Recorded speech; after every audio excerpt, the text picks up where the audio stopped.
Lors de sa dernière campagne présidentielle, Donald Trump avait promis de rendre public le dossier de l'affaire Jeffrey Epstein. Epstein avait géré un réseau de commerce sexuel d'enfants et il existe des indices selon lesquels de nombreuses célébrités étaient impliquées. Cependant, après l'élection, Trump s'est opposé à la publication des dossiers Epstein, ce qui a suscité beaucoup de critiques et d'opposition au sein de son propre parti et de sa base, le mouvement MAGA. Après que la pression est devenue trop forte, y compris en ce qui concerne ses propres liens avec Jeffrey Epstein, il s'est ravisé au dernier moment et a finalement accepté de divulguer d'autres dossiers. En outre, peu avant l'adoption de la loi sur la déclassification des dossiers dans l'affaire Epstein, il a annoncé que sa ministre de la Justice, Pam Bondi, allait désormais ouvrir des enquêtes sur l'affaire Epstein contre l'ancien président Bill Clinton, l'ancien secrétaire au Trésor Larry Summers, la banque JP Morgan et le cofondateur de LinkedIn, Reid Hoffman.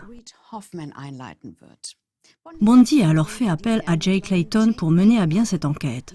Ce dernier siégeait auparavant au conseil d'administration d'Apollo Global, une entreprise du milliardaire Léon Black. Léon Black était quant à lui un bon partenaire commercial de Jeffrey Epstein, à qui il avait versé 158 millions de dollars pour ses services. Il n'est donc pas certain que quelqu'un de ce milieu puisse enquêter avec l'impartialité nécessaire. Le fait que Bill Clinton fasse l'objet d'une enquête est toutefois fondamentalement juste. Dans les années 1990 déjà, des accusations d'abus sexuels ont été portées contre lui.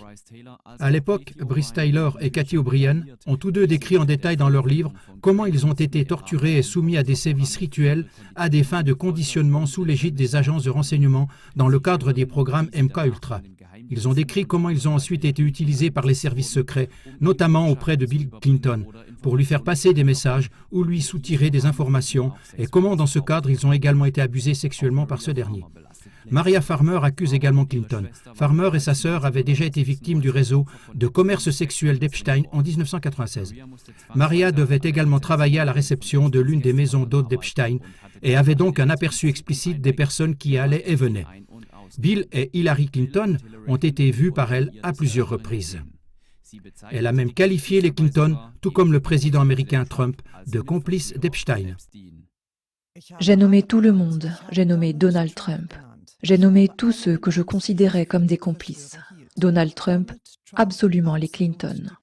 Ce sont des gens que j'ai vus entrer et sortir. Je savais qu'ils faisaient partie d'un tout. En juin 2025, l'administration Trump avait alors déclaré qu'il n'existait aucune preuve pouvant justifier une enquête sur des personnes non encore inculpées. Pourquoi ce soudain changement d'attitude avec l'inculpation de Clinton et des autres personnes? Eh bien, le jeu Trump contre Clinton a déjà été joué à plusieurs reprises. Comme nous l'avons montré dans l'émission Dossier Trump, sauveur ou parti du Deep State, Trump et Hillary Clinton, en tant que candidats à la présidence, se sont violemment attaqués lors de la campagne présidentielle de 2016. Là encore, Trump a promis, en cas de succès de l'élection, d'ouvrir une enquête contre Clinton, ce qui n'a jamais eu lieu. Toutes les enquêtes sur Hillary Clinton ont été abandonnées sous Trump. Cela n'a rien d'étonnant car les deux familles sont liées par une longue amitié.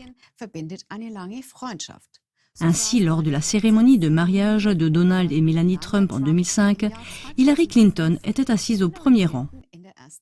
Trump a fait des dons à la Clinton Foundation et à la campagne sénatoriale d'Hillary Clinton. Alors pourquoi cette attaque surprise contre le vieil ami sans raison apparente ?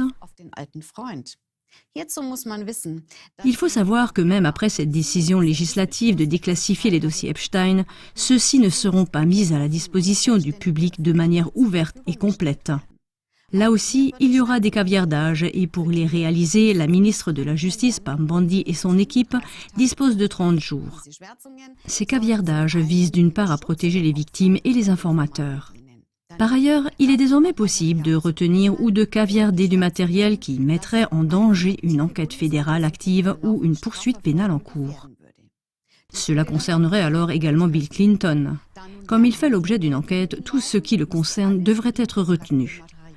L'enquête sur Clinton, annoncée à grand renfort de publicité, présente donc un triple avantage pour Trump.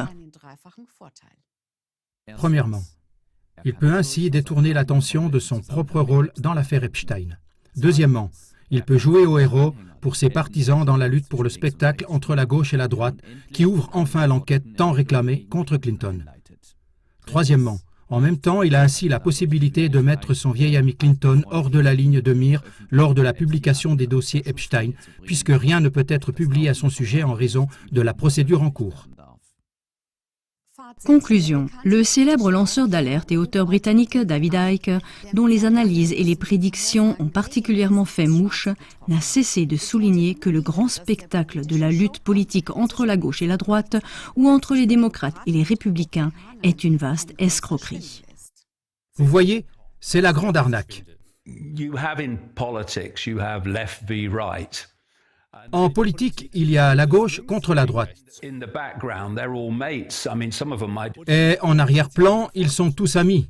Je veux dire, certains d'entre eux peuvent être vraiment en désaccord, mais beaucoup d'entre eux, les personnes clés, sont des amis. Ce que nous voyons donc en termes de politique, gauche et droite, c'est du théâtre. C'est du théâtre de divertissement, non ? Mais si l'on fait un pas en arrière dans ce jeu de marionnettes où il y a la gauche et la droite et que l'on va dans l'ombre, on voit que les deux sont contrôlés par les mêmes mains. C'est pourquoi peu importe qui est au pouvoir, gauche ou droite, le même agenda pour l'humanité se révèle. C'est sur cette toile de fond que s'éclaircit la pièce de théâtre Trump-Clinton proposée ici. Aucun des acteurs de ce show qui se produisent ici n'a intérêt à révéler publiquement des noms importants dans le dossier Epstein et le public continuera donc à être aveuglé par de tels spectacles de diversion. The show must go on jusqu'à ce que les peuples voient clair dans ce théâtre gauche-droite et ne se laissent plus berner.